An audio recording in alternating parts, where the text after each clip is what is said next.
রাস্তার মাঝখানে একটি খরগোশ পড়েছিল। হঠাৎ সেখান দিয়ে বাঘ যাচ্ছিল, তার সামনে পড়ে যায়।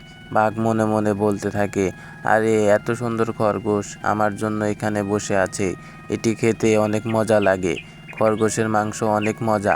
এই কথা শুনে লাল পাখি সেখানে এসে বলে, মহারাজ, আপনি এই ছোট্ট খরগোশ খেয়ে কী করবেন?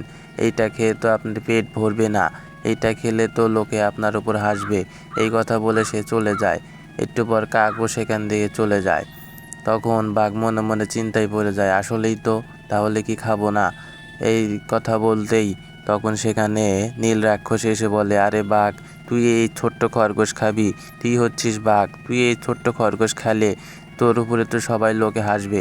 তখন বাঘ বলে, তুমি যাও এখান থেকে, আমার ক্ষুধা লেগেছে, ক্ষুধার সময় যা পাই তাই খাই। এই কথা শুনে সে চলে যায় এখান থেকে এবং বাঘ আরাম করে সেই খরগোশের মাংসটি খেতে থাকে এবং খেতে খেতে বলে, কি সুন্দর এই খরগোশের মাংস।